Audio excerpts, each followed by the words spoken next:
Hello friends, आप Mukesh Goyal. I hope कि आप बहुत अच्छे हैं। और फ्रेंड्स, आज हम जो बात करने वाले हैं, बेसिकली आपका जून में एग्जाम होना है। तो हमारा कई बार एग्जाम दे लेते हैं, फिर भी सिलेक्शन नहीं होता। तो हमने जो एक रिसर्च की है या बहुत स्टूडेंट से बात की है, हमारा खुद का एक्सपीरियंस है, उसके अकॉर्डिंग मैं आपसे एक बात करूंगा कि ये 5 गलतियां जो अभी मैं डिस्कस करूंगा, आपको वो बिल्कुल नहीं करनी है। अगर आप चाहते हो कि मेरा सिलेक्शन हो, मैं अच्छे से पेपर को अटेम्प्ट करूं, तो प्लीज आप इनको नोट डाउन करके और इनको जहन में उतारें और इसको प्रैक्टिस में लेके आएं कि ये 5 गलतियां मुझे करनी ही नहीं है। ठीक है, तो वो क्या 5 गलतियां हैं उसके बारे में मैं बात करने वाला हूं। बहुत आराम से सुननी है, ठीक है। तो और इससे पहले कि इसके बारे में हम बात करें, मैं आपको बता देता हूं फ्रेंड्स कि अपनी वेबसाइट www.swmg.in या फिर प्ले स्टोर में अपनी मोबाइल ऐप है SWMG, इस पे हम कंप्लीट पेपर 1 पढ़ रहे हैं। और इसी सेशन जून के लिए हमने क्रैश कोर्स भी लॉन्च किया हुआ है, जिसमें 10 की 10 यूनिट्स हैं, जिसमें प्रीवियस ईयर क्वेश्चंस और थ्योरी सब है। और डिटेल्ड कोर्स भी है। पेपर 2 हम पढ़ रहे हैं इन्वायरमेंटल साइंस और पेपर 2 एजुकेशन। अगर आप विलिंग हैं तो आप ज्वाइन कर सकते हैं और ये अपना व्हाट्सअप नंबर है, तो व्हाट्सअप या कॉल करके कोई भी तरह से जानकारी ले सकते हैं। तो अब मैं बात करूंगा कि क्या क्या हमें किस तरह से हमें ध्यान रखना है, कौन कौन सी वो गलतियां हैं जो हमें नहीं करनी। अगर मैं सबसे पहली बात करूं, तो सबसे पहली बात क्या है, अब जब एग्जाम का टाइम आता है ना, तो जितना पास आता जाएगा वैसे वैसे हम पे प्रेशर क्रिएट होता जाएगा। ये बात आप मान के चलिए, बहुत प्रेशर क्रिएट होएगा ही होएगा, क्योंकि एग्जाम पास आता है तो अपनी मतलब अलग तरह से, है ना, एक जो कहते हैं ना बीपी, एंजाइटी, सब कुछ बढ़ना शुरू हो जाती है। और उस स्थिति में क्या करते हैं हम, जहां से भी जो भी रिसोर्स हमें मिलते हैं, जैसे मुकेश सर पढ़ा रहे हैं उसका पढ़ लेते हैं, कोई और पढ़ा रहा है उसका भी पढ़ लेते हैं, चाहे पेपर 1 हो या फिर आप कोई भी अपना पेपर 2 हो, 20 लोगों को आप फॉलो करना शुरू कर देते हैं। चाहे कोई भी हो, 20 लोगों को आप एकदम फॉलो करोगे और वो कोई कुछ बोल रहा है, कोई मतलब अपने को स्पेशली दिखाने के लिए, वो कोई जरूरी ही नहीं है कि एग्जाम ओरिएंटेड मटेरियल वो पढ़ा रहे हैं या स्टडी मटेरियल, लेकिन ये कि अच्छा कुछ अलग दे रहा हूं मैं। इस तरह से हम बहुत ज्यादा फॉलो करने के चक्कर में या बहुत ज्यादा रिसोर्स इकट्ठा करने के चक्कर में हम बहुत कंफ्यूजन में आ जाते हैं। तो हमें पता ही नहीं चलता कि मैं क्या पढूं क्या नहीं पढूं। तो सबसे पहली बात ये करनी है कि जब इतने टाइम से आप तैयारी कर रहे हो तो किसी पे आप ट्रस्ट करिए। ठीक है, जिस रिसोर्स से आप पढ़ रहे हो उस रिसोर्स पे आप ट्रस्ट करिए, क्योंकि जब तक आप उस रिसोर्स पे ट्रस्ट नहीं करोगे, कंफ्यूजन में रहोगे, तो आप ये मान के चलिए आपकी परफॉर्मेंस कभी भी बेटर नहीं होगी। माइंड हमेशा कंफ्यूजन में रहेगा।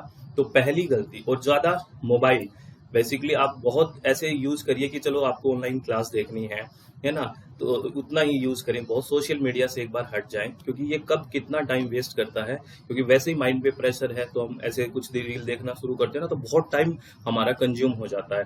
तो हमें सबसे पहले क्या ध्यान रखना है, जो गलती हमें नहीं करनी, उस प्रेशर में हमें ध्यान रखना है कि बहुत ज्यादा रिसोर्सेज को इकट्ठा करने की कोशिश नहीं करनी है अपने आप पे। और जो रिसोर्स प्रोवाइडर है और जहां से आप पढ़ रहे हो उस पर आपको ट्रस्ट मेंटेन करके रखना है। आप ट्रस्ट मेंटेन करोगे तो आपके पास एक वेरीफाइड या एक तरह से एक मैनेज्ड वे में रिसोर्स या स्टडी मटेरियल होगा, तो आपको रिवीजन पे भी हेल्प मिलेगी। तो प्लीज आपको ट्रस्ट, पहली बात है, जो यहाँ डगमगाता है इतने प्रेशर में, वो बनाए रखना है। इससे खुद पे कॉन्फिडेंस आएगा, ये भी आप ध्यान रखें।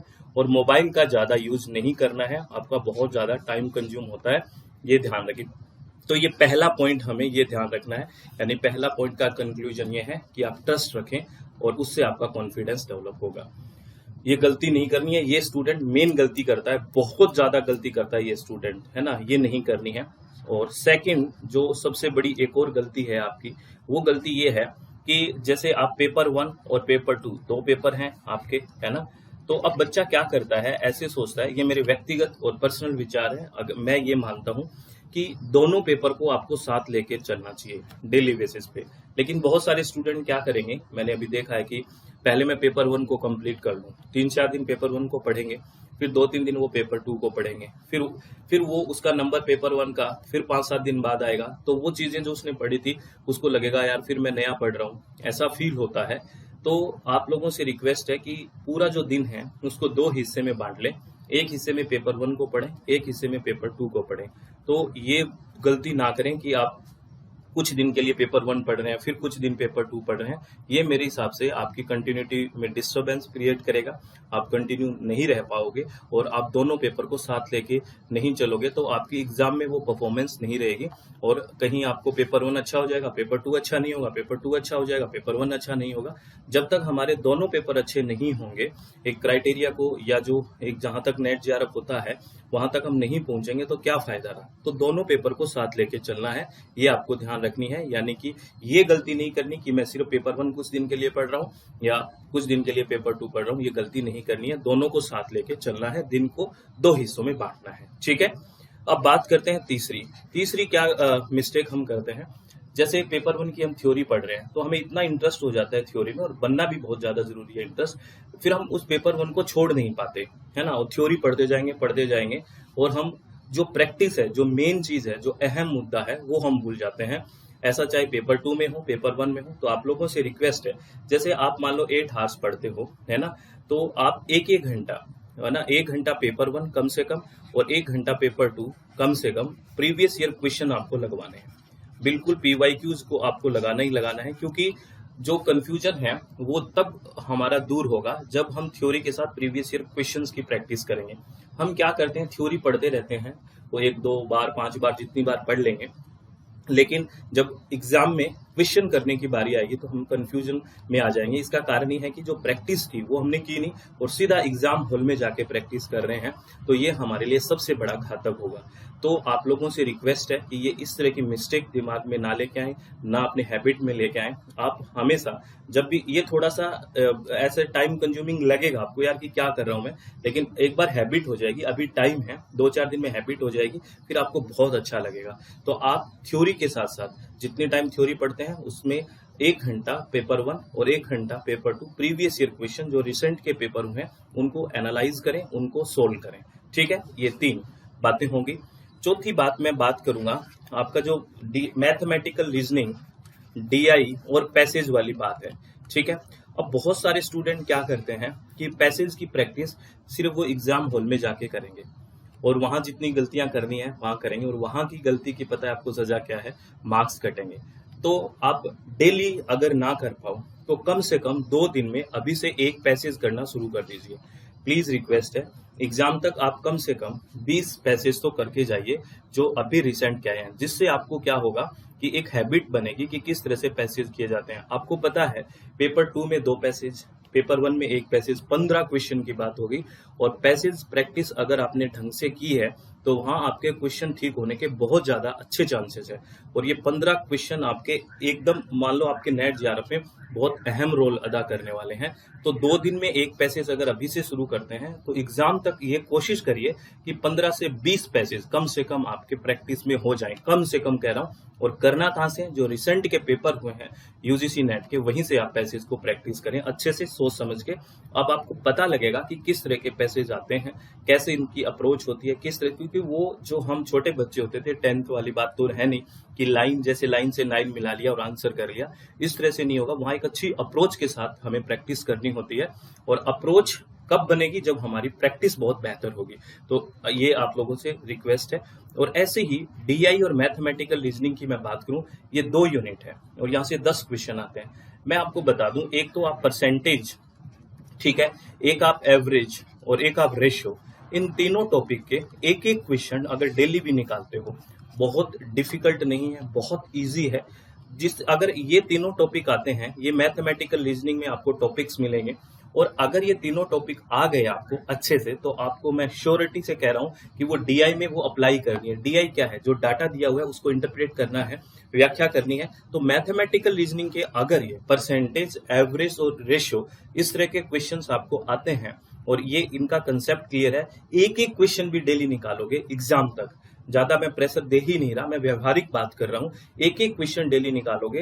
ये मान लो कि नींद आ रही है, चलो ये लेके बैठते हैं, नींद आ रही है, चलो ये क्वेश्चन करते हैं, आपको दिमाग लगेगा। और आजकल तो इतना सोशल मीडिया पे आपको सॉल्यूशन भी मिल जाता है, तो वहां से भी समझने की कोशिश करिए। ये आपको ध्यान रखना है। जो बच्चे छोड़ देते हैं, ये प्रैक्टिस नहीं करते, ये सबसे बड़ी गलती करते हैं, क्योंकि ये थोड़ी सी प्रैक्टिस अगर करोगे तो यहाँ से क्वेश्चन सोल्व होने के बहुत ज्यादा चांसेस है, बहुत ही ज्यादा चांसेस है। प्लीज ये ध्यान रखें। और मैं लास्ट जो बात करूंगा जो अहम है, बहुत इंपॉर्टेंट है। बेसिकली अगर हम रिवीजन करते हैं, है ना, तो हमारे पे कॉन्फिडेंस एक डेवलपमेंट होगा, कॉन्फिडेंस का विकास होगा। और आपको एग्जाम हॉल में जाने से पहले एक प्रॉपर कॉन्फिडेंस के साथ जाना है, क्योंकि आता सभी को है, ये मान के चलिए जो लोग एग्जाम हॉल में जा रहे हैं मैक्सिमम अपने एफर्ट्स लगाए हैं। यहाँ पे अब रोल होगा आपके पेशेंस और कॉन्फिडेंस का।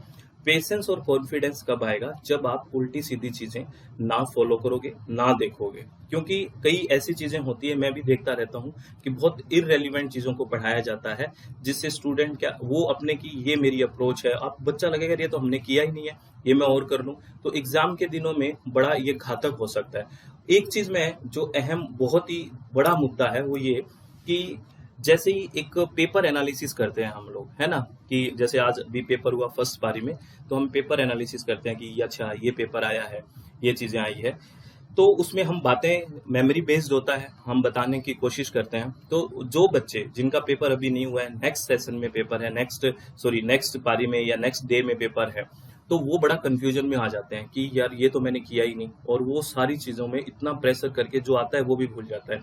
तो हमारा एक फर्ज है कि हम एनालिसिस करें, उससे कई बार कोई टॉपिक या क्वेश्चन रिपीट हो जाता है, इसलिए हम कोशिश करते हैं कि कंसेप्ट, तो आप जो एनालिसिस देखो वो बहुत ज्यादा नहीं देखना है, थोड़ा बहुत देख लिया कि इस तरह के क्वेश्चन आ रहा है। और ऐसा भी नहीं है कि एनालिसिस में जो बात बोल दी ये बस उसके पीछे पड़ गए और सारी चीजें भूल गए। तो आपको ये पांचवी बात बहुत अहम है आपके कॉन्फिडेंस और आपके पेशेंस के लिए। आपको ये कॉन्फिडेंस और पेशेंस रखना है, अपने आप पे ट्रस्ट रखना है, अपने रिसोर्स पे ट्रस्ट रखना है कि जो मैंने पढ़ा है वो एग्जाम ओरिएंटेड पढ़ा है और अच्छे से पढ़ा है। अब मुझे फालतू के कंफ्यूजन की जरूरत नहीं है, क्योंकि कोई भी कॉम्पिटेटिव एग्जाम होगा ना फ्रेंड्स, कोई भी कॉम्पिटेटिव एग्जाम हो, हम मान के चलिए एज इट इज कोई चीजें नहीं आती है, उसमें 5 से 7 क्वेश्चन ऐसे आएंगे जो आपके दायरे से बाहर होंगे, और हमें 50 के 50 क्वेश्चन करने ही नहीं है। मैं तो ये मानता हूं अगर आप 40 क्वेश्चन पेपर 1 में अकॉर्डिंग टू मी अगर ठीक कर देते हो बढ़िया से, और पेपर 2 में आपको पता है 65 से 70 आप क्वेश्चन कर पाते हो आराम से, तो आपका जेआरएफ मुझे लगता है मैक्सिमम सब्जेक्ट में निश्चिंत है ना, आप निश्चिंत हो जाइए, निश्चित हो जाता है। तो आप इतना ही ध्यान दीजिए कि चलो मैं उतना कर लूंगा। आप एक टॉपिक कोई नया मिल गया एनालिसिस में, उसके पीछे पड़ जाओगे और जो चीजें आपको आ रही थी वो भूल जाओगे। तो 5वें बात में मैं ये कर रहा हूँ कि बहुत ज्यादा एनालिसिस चलेगा, उस एनालिसिस को बहुत ज्यादा सीरियसली नहीं लेना। आपको देखना चाहिए चल रहा है, ठीक है मैंने किया है, थोड़ा बहुत ऐड कर सकते हो, बिल्कुल मैनेज वे में, पेशेंस के साथ, कॉन्फिडेंस के साथ, घबराना नहीं है और अपने चित्त को शांत रखते हुए काम करना है। बी काम, बस रिलैक्स रहें, ये बात आपको ध्यान रखनी है। ये अगर पांचों बातें हम मैनेज करके चलेंगे, बिल्कुल कॉन्फिडेंस के साथ अगर एग्जाम हॉल में जाएंगे, तो हमारा सिलेक्शन मुझे लगता है कि होके ही रहेगा। फिर हमें एक कॉन्फिडेंस के साथ जाते हैं ना, तो हमें लगता है कि मैंने बहुत अच्छी तैयारी कर ली, बाकी सब बातें आगे देखी जाएगी भी, ठीक है ना। इस हिसाब से आप प्लीज अपने आप को ऑर्गेनाइज्ड वे में काम करिए, मैनेज्ड वे में काम करिए और फिर एग्जाम हॉल में जाइए। सब बहुत बढ़िया है और सब बहुत बेहतर होगा, और कंटिन्यू पढ़ाई करते रहिए। और आप हमारे साथ जुड़ना चाहते हैं तो अपनी वेबसाइट www.swmg.in या मोबाइल ऐप SWMG से पे आप जुड़ सकते हैं, जिसपे हम कंप्लीट पेपर 1 पढ़ रहे हैं, क्रैश कोर्स, ठीक है, जिसमें 10 की 10 यूनिट्स के topics plus previous year question complete है। पेपर 1 का पूरा डिटेल कोर्स भी है। यहाँ पे पेपर 2 इन्वायरमेंटल साइंस और पेपर 2 एजुकेशन है। अगर आप विलिंग है तो आप पढ़ाई कर सकते हैं, हमसे जुड़ सकते हैं। तो ऑल द वेरी बेस्ट। अपने चित्त को आपको शांत रखना है, खुश रहना है, किसी भी तरह की टेंशन नहीं लेनी है, अपने आप पे ट्रस्ट रखना है, विश्वास रखना है और काम करते रहना है। बहुत बहुत धन्यवाद। Thank you. Thanks a lot friends.